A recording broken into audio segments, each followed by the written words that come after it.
आप सभी लोगों का स्वागत है फिर से एक बार इधर ट्रिक जोन में। आशा करता हूँ आप सभी लोग सही सलामत होंगे। तो चलिए शुरू करते हैं आज का वीडियो, जो कि बहुत ही महत्वपूर्ण दो मुकाबले आने वाले हैं और आज थोड़ी ही देर बाद शुरू हो गया मुकाबला। दोनों ही मुकाबले की बात करें तो आज शानदार रविवार होने जा रहा है और डबल हेडर मुकाबला, जो कि बहुत ही बेहतरीन मुकाबला होगा। जो पहला मुकाबला होगा मुंबई बनाम कोलकाता के बीच, मुंबई इंडियंस और कोलकाता नाइट राइडर्स आमने सामने होंगे और वो होंगे वानखेड़े में खेले जाने वाले हैं वो मुकाबले दोपहर के 3:30 बजे। और वही दूसरी ओर देखें तो 7:30 बजे खेला जाने वाला गुजरात टाइटंस बनाम राजस्थान रॉयल्स के बीच। लेकिन वहीं पे अगर आप देखें तो जो मुंबई इंडियंस की बात करें तो मुंबई और कोलकाता की तरफ से अगर बात करें तो मुंबई इंडियंस के लिए ख़ास तौर पे ये मुकाबला बहुत ही महत्वपूर्ण है, क्योंकि अपने होम ग्राउंड पे खेल रही है और होम ग्राउंड पे पहला मुकाबला जब खेला था चेन्नई के सामने वो मुकाबला हारे थे। हालांकि पिछला मुकाबला अपना जीते थे, वही देखे तो दिल्ली कैपिटल्स के विरुद्ध, और वो भी बहुत ही शानदार तरीके से जीते, आखिरी गेंद में मुकाबला जीता। लेकिन फिर भी देखें तो इस मुकाबले में क्या क्या कर सकते हैं। हालांकि बल्लेबाज उनको अच्छी तरीके से बल्लेबाजी क्रम में जो टॉप ऑर्डर के बल्लेबाज हैं उनको अच्छी तरीके से रन्स बटोरने पड़ेंगे, खासकर रोहित शर्मा, ईशान किशन, वही सूर्य कुमार यादव की बात करें। हालांकि कैमरन ग्रीन भी हालांकि पिछले दिन थोड़े बहुत रन्स किए थे, लेकिन वो जीत के लिए वो कारगर साबित हो गया था। लेकिन फिर भी अगर आप देखें तो जैसा लय में था लय में दिखने चाहिए वैसा लय में फ़िलहाल अभी तक उसमें टॉप ऑर्डर के चारों बल्लेबाज वो लय में नहीं दिखे। हालांकि तिलक वर्मा को प्रमोट किया गया था, तिलक वर्मा ने प्रमोशन जो मिला तिलक वर्मा को, और लेफ्ट हैंडर भी अच्छी खासी बल्लेबाजी भी किए थे और अच्छे खासे रन्स भी बटोरे थे। लेकिन फिर भी अगर आप देखें तो बाकी बल्लेबाजों को, रोहित शर्मा और ईशान किशन को खासकर जो सलामी बल्लेबाजी की जो शुरुआत है वो शुरुआत देना पड़ेगा मुंबई इंडियंस को, अगर मुंबई इंडियंस को जीतना है और बड़ा स्कोर बोर्ड पे लगाना है तो। और वही अगर आप दूसरी तरफ देखें तो उनके पास अच्छे खासे रॉयली मेरिडिट और वही जेसन बर्नअप को मौका मिला था उस मुकाबले में। लेकिन वही जोफ्रे आर्चर को इस मुकाबले में वो मौका मिलता है या नहीं, ये एक देखने लायक बात होगा, क्योंकि जोफ्रे आर्चर एक देखे तो उनके प्रमुख गेंदबाज है। उनका खेलना मुझे लगता है ज़्यादा ज़रूरी है, ख़ासकर मुंबई इंडियंस के लिए अभी। और उनका थोड़ा वर्कलोड मैनेजमेंट चल रहा है, शायद 2 मैचेस के बाद रेस्ट दिया जा रहा है, एक साथ 3-4 मैचेस नहीं खेलेंगे शायद, इसलिए ही वर्कलोड मैनेजमेंट मैनेज करा जा रहा है। वही उनके पास तो गेंदबाज है, ऋतिक शौकीन है, वही पीयूष चावला भी अच्छी खासी गेंदबाजी कर रहे हैं और फ़ायदेमंद साबित भी हो रहे हैं मुंबई इंडियंस के लिए अगर आप बात करें तो। लेकिन वहीं पे अगर आप दूसरी तरफ से देखें तो रन्स बनाने पड़ेंगे बल्लेबाजों को, तभी जाके मुकाबले में आप वापसी कर पाएंगे। और सूर्य कुमार यादव का भी वही फिलहाल वही सिलसिला चल रहा है। लेकिन कैसा देखेंगे इस मुकाबले को। हालांकि जो पिछले 3 मुकाबले गए उतने ख़ास अंदाज से सूर्य कुमार का बल्ला नहीं चला है, लेकिन इस मुकाबले में कैसे उभर कर आते हैं ये देखने लायक बात होगा। और कैसे किन 4 ओवर से खिलाड़ियों के साथ उतरता है ये भी एक देखने लायक बात होगा। जोफ्रा आर्चर का इंक्लूशन होता है, जोफ्रा आर्चर इस मुकाबले में खेलते हैं या नहीं, क्योंकि दिन का मुकाबला है और वहीं पे स्पिनर्स भी थोड़े बहुत उस दिन देखे गए थे, थोड़े कामयाब हुए थे। अमूमन देखे तो स्पिनर्स उतने घातक साबित नहीं होते। मुंबई के वानखेड़े मैदान में तेज़ गेंदबाजों को ज़्यादा मदद मिलती है, लेकिन फिर भी अगर ऐसा कुछ मौका मिला दोपहर में, अगर थोड़ा बहुत जो गेंदबाज स्पिनर्सों का गेंद क्रिक के, तो दोनों ही गेंदबाज चावला जैसे गेंदबाज, एक्सपीरियंस गेंदबाज बहुत ही कारगर साबित होते हैं। वही केकेआर भी ख़ास तौर से बहुत ही अच्छा प्रदर्शन करते हुए आ रहे हैं। हालांकि पिछला मुकाबला हारा, लेकिन सनराइजर्स हैदराबाद के खिलाफ फिर भी देखें तो बल्लेबाज बहुत ही खूबसूरत अंदाज से बल्लेबाजी कर रहे हैं। लेकिन उनके टॉप ऑर्डर के जो 2-3 बल्लेबाज हैं वो लगातार एक साथ क्लिक नहीं कर पा रहे हैं। टॉप ऑर्डर के बल्ले से उतने रन्स नहीं आ पा रहे हैं। हालांकि एक आध बल्लेबाज एक आध दिन रन्स कर जाते हैं, लेकिन जो सलामी बल्लेबाज है उनके ज़रिए उतने रन्स नहीं आ रहे हैं। और टॉप ऑर्डर के तीनों बल्लेबाजों को खासकर 3 नहीं तो 2 चलना ज़रूरी है अगर कोलकाता नाइट राइडर्स को मुकाबले में अच्छी तरीके से टक्कर देना है तो। क्योंकि फ़िलहाल पिछले 3 मुकाबले में 200 प्लस रन्स बनाए हैं, ये भी एक बड़ी बात है। हालांकि 200 रन्स लगातार 3 मुकाबले में बनाना ये भी एक बहुत बड़ा अचीवमेंट है। हालांकि रिंकू सिंह ने पिछले मुकाबले में भी अपना परफॉर्मेंस करके दिखाया है। नीतीश राणा कप्तान पिछले 2 मुकाबले में पूरी तरीके से लय में दिख रहे हैं। शायद ये कप्तानी उनको देने के बाद अभी उभर कर रहा है उनका खेलना। अगर देखें तो बल्लेबाजी खासकर अपने कैप्टेंसी पारी खेल रहे हैं, लीड कर रहे हैं अपने टीम को अच्छी तरीके से, जो कि सही बात है। और वहीं पे रसल का चलना बल्लेबाजी में ये भी एक बात है, क्योंकि उनके पास लिटन दास, जेसन रॉय जैसे बल्लेबाज बेंच पे बैठे हुए हैं। और अगर देखें तो उनका थोड़ा बहुत कॉम्बिनेशन में फ़र्क पड़ जाएगा अगर उन उन दोनों बल्लेबाजों में से कोई एक अगर खेलता है। हालांकि गुरबाज टॉप ऑर्डर में खेलता है, वही सुनील नारायण और रसल खेलेंगे। वही जो तेज़ गेंदबाज है लोकी फर्गूसन, मुझे लगता है लोकी फर्गूसन को शायद इस मुकाबले में मौका मिले या ना मिले, लेकिन उनके पास डेविड विचेस जैसे गेंदबाज है, उतने तेज़ तरह नहीं है लेकिन शानदार गेंदबाज है। उनको अगर देखें तो यूज़ कर सकते हैं, या फिर कुलवंत केजरीवाल को यूज़ कर सकते हैं। और वहीं पे देखें तो स्पिनर्स आज घातक हो सकते हैं, उनके तीनों स्पिनर्स आज खेल सकते हैं। वही रसल कितना फिट है कितना फिट नहीं, इसके ऊपर भी निर्भर करेगा। अगर रसल फिट नहीं होते तो इस मुकाबले में किन को आज लिटन दास, जेसन रॉय में से किसी एक बल्लेबाज को देखा जा सकता है या नहीं, ये भी एक देखने लायक बात होगा। तो थोड़ा बहुत इन चीज़ों में चेंजेस लाना पड़ेगा कोलकाता नाइट राइडर्स को मुकाबला जीतने के लिए।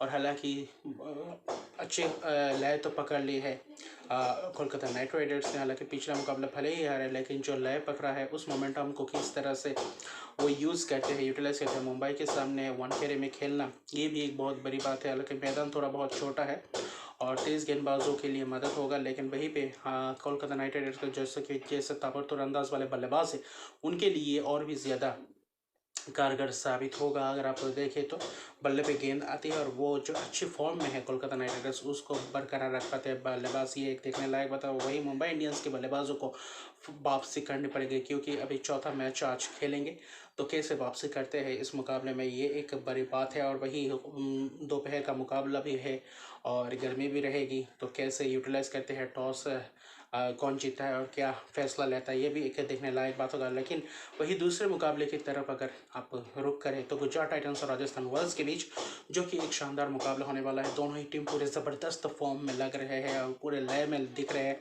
दोनों ही टीमों के बल्लेबाज गेंदबाज पूरी तरीके से फॉर्म में है और एक से बढ़कर एक खिलाड़ी अच्छे प्रदर्शन करते हुए आ रहे हैं। और वही जो पिछले साल का फाइनल मुकाबला, उसका अगर देखें तो एक और झलक देखने को मिलेगा। फाइनल के बाद आज आमने सामने होंगे गुजरात टाइटंस और वही राजस्थान रॉयल्स, कि दोनों में से कौन भारी पड़ता है आज उस दिन। क्या राजस्थान रॉयल्स वापसी कर पाएंगे, उस फाइनल के हार का बदला ले पाएंगे, ये देखने लायक बात होगा। क्योंकि अहमदाबाद में मुकाबला होने वाला है गुजरात टाइटंस का। हालांकि अहमदाबाद में जब आखिरी मुकाबला खेला था वो देखे तो बहुत ही शानदार तरीके से मुकाबला खेला था। जो आखिर तक मुकाबला गया था वो मुकाबला हारा था हालांकि, लेकिन फिर भी देखें तो राजस्थान रॉयल्स के सामने भी चैलेंज है, जो कि उनके पास गुजरात के पास जो शानदार गेंदबाज है राशिद खान, मोहम्मद शामिल, जावेद जोसफ, जशुआ लिटिल। आज यश दयाल को मौका मिलता है या नहीं ये देखने में, क्योंकि महेश शर्मा ने पिछले मुकाबले में बहुत ही खूबसूरत अंदाज से परफॉर्मेंस करके दिया था, जबकि उनका तो खेलना मुझे लगता है इस मुकाबले में उनको ही खिलाएंगे, मोहित शर्मा के साथ ही जाएंगे, मुझे ऐसा लगता है। वही देखें तो बल्लेबाजी में वही वृद्धिमान शाह, शुभमन गिल और वही हार्दिक पांड्या का चलना बहुत ही अनिवार्य हो गया। अगर कप्तान अच्छी तरीके से और बल्लेबाजों में कंट्रीब्यूट करके दे तो शायद और भी गुजरात टाइटंस और भी मजबूत और पुख्ता देखेंगे बल्लेबाजी क्रम में। हालांकि साई सुदर्शन, विजय शंकर की बात करें तो अच्छी खासी बल्लेबाजी कर रहे हैं, मिलर भी अच्छी लय में दिख रहे हैं क्योंकि साउथ अफ्रीका में रन्स बनाकर आए हुए हैं। तो कैसे अपने प्रदर्शन को यूटिलाइज़ करते हैं और वृद्धिमान शाह का काम ही है पावर प्ले को कितने तेज़ी से यूटिलाइज़ कर सकते हैं बल्लेबाजी करते हुए। शुभमन गिल ने भी पिछले मुकाबले में अर्धशतक की पारी खेल के दिखाया, आखिर तक मुकाबले को लेकर गए थे। तो ऐसे मुकाबले में कैसे प्रभाव डालते हैं आज के मुकाबले में, ये भी एक देखने लायक बात होगा। क्योंकि राजस्थान रॉयल्स भी वही धुरंधर गेंदबाज जम्पा आज खिलवाते हैं या नहीं, ये भी देखने लायक बात होगा। युजवेंद्र चहल, अश्विन, वही जेसन होल्डर, वही ट्रेंट बोल्ट, बहुत ही एक से बढ़कर एक गेंदबाज है। तो उनके पास भी बहुत ही ज़बरदस्त गेंदबाज है जो अच्छी खासी प्रदर्शन करते हुए आ रहे हैं राजस्थान रॉयल्स की तरफ से। और वहीं पे अगर देखें तो जोस बटलर, जायसवाल, संजू सैमसन हालांकि पिछले मुकाबले में उतना खास अंदाज से चल नहीं पाए बल्लेबाज। आज लग रहा है इस मुकाबले में अपने बल्लेबाज से रन्स बटोरेंगे और बखूबी अच्छा अपना रोल अपनाएंगे। कप्तान खूब सही कप्तानी भी कर रहे हैं, प्लान अच्छे तरीके से एग्जीक्यूट कर रहे हैं, गेंदबाजों को अच्छे तरीके से चला रहा है। कप्तानी बहुत ही अच्छी प्रभावित कप्तानी लग रहा है। जायसवाल का जो प्रदर्शन इस साल लय अपनाया है, वो किस अंदाज में खेलते हैं, वो तो आक्रामक रवैया ही अपनाएंगे बटलर के साथ मिलकर, और ज़्यादा से ज़्यादा कोशिश करेंगे पावर प्ले में कितने से कितने रन्स बटोर पाते हैं। अगर पावर प्ले को ज़्यादा से ज़्यादा रन्स में बटोर पाते हैं, उसके बाद अगर एक आध विकेट भी जाए, तब बाकी के बल्लेबाज आकर ज़्यादा से ज़्यादा यूटिलाइज कर पाते हैं। और वहीं पे देखें तो देवदत्त पाटिल थे, ध्रुव जुरैल अच्छे बल्लेबाज, उनके भी बल्लेबाजी क्रम में अच्छी खासी डेप्थ है। जो ऑलराउंडर्स आकर हेटमायर बीच में आकर अच्छी खासी वो रन गति को और भी ज़्यादा तेज़ी से रन्स बना सकते हैं। तो राजस्थान रॉयल्स के पास भी मौका है, गुजरात टाइटंस के पास भी मौका है। गुजरात टाइटंस के पास साई सुदर्शन, विजय शंकर का फॉर्म में आना और भी ज़्यादा अच्छी बात है गुजरात टाइटंस के अगर हिसाब से देखें तो। और वही उनके पास फिनिशर्स तो है, और वही गेंदबाज तो अच्छी खासी टॉप क्लास गेंदबाज है। तो कैसे आज के मैच को डील करते हैं दोनों ही टीम, हालांकि टॉस भी मैटर करेगा और ड्यू का फैक्टर रहेगा या नहीं दूसरे इनिंग्स में, ये भी देखने लायक बात होगा, क्योंकि ग्राउंड बहुत, मैदान थोड़ा बहुत बड़ा है। स्पिनर्सों को अच्छी खासी थोड़े बहुत फ़ायदा मिलता है, और स्पिनर्स अच्छी खासी अगर प्लानिंग के साथ गेंदबाजी के थोड़े धीमे गेंदबाजी अगर करें तो विकेट मिलने के और भी ज़्यादा चांसेस है। हालांकि तेज़ गेंदबाज भी अच्छी खासी तेज़ गेंदबाजी कर रहे हैं। जोशुआ लिटल पिछले मुकाबले में, हालांकि पहले मुकाबले को अगर छोड़ तो उसके बाद उतने लय में फ़िलहाल नहीं देखे, हालांकि गेंदबाजी कर रहे हैं, लेकिन क्या जोशुआ लिटल के साथ कंटिन्यू करेंगे, ये भी एक देखने लायक बात होगा। क्योंकि उनके पास ओडियन स्मिथ जैसे है गेंदबाज भी है, दर्शन शनाका भी है, तो अच्छी खासी उनके पास भी खिलाड़ी है। लेकिन उनके पास जो यूटिलाइज करते हैं, क्या कैसे प्रदर्शन करते हैं गुजरात टाइटंस, ये एक देखने लायक बात होगा, क्योंकि दोनों ही ज़बरदस्त टीम है। दोनों ही मुकाबले ज़बरदस्त होंगे आज के दोनों ही मुकाबले, और टक्कर का मुकाबला दोनों ही देखने को मिलेगा, और रन्स भी देखने को मिलेंगे भरपूर, और आखिर में बाजी कौन मार जाता है ये भी देखने लायक बात होगा। लेकिन ज़बरदस्त ये मुकाबला रहेगा। दोनों ही मुकाबला राजस्थान की वापसी होती है या नहीं गुजरात के सामने, या फिर गुजरात वही अपने घर में फिर से जीत अपने आप अर्जित करती है, या फिर मुंबई आज कुछ अनोखा खेल दिखाती है कोलकाता के सामने, या फिर कोलकाता आज एक और बार 200 रन के पार रन से लगाती है, ये भी देखने लायक बात होगा। तो कौन क्या मुकाबला जीतता है, तो अच्छा अभी प्रेडिक्शन की तरफ रुख करते हैं। तो ये दो मुकाबले का प्रेडिक्शन आप अभी आपके सामने हाजिर है। जी हाँ, आज इस दोनों ही मुकाबले में आज मेरा प्रेडिक्शन ये है, पहला मुकाबला मुंबई और कोलकाता में से मैं कोलकाता को आज बैक करने वाला हूँ। वही दूसरे मुकाबले में मैं आज राजस्थान रॉयल्स को बैक करने वाला हूँ गुजरात टाइटंस के सामने। लेकिन वही देखें तो कोलकाता नाइट राइडर्स क्योंकि लय में पूरी तरीके से दिख रहे हैं, उनके बल्लेबाज खासतौर पर गेंदबाजों में थोड़े बहुत हल्के लग रहे हैं, लेकिन फिर भी देखें तो स्पिनर्सों को आज अच्छी खासी मदद मिल सकता है, क्योंकि दिन का मैच है, तेज़ गेंदबाज है, और एक आध चेंजेस करने चाहिए कोलकाता को, तभी और भी ज़्यादा तगड़ा टीम लगेगा। और वही रासल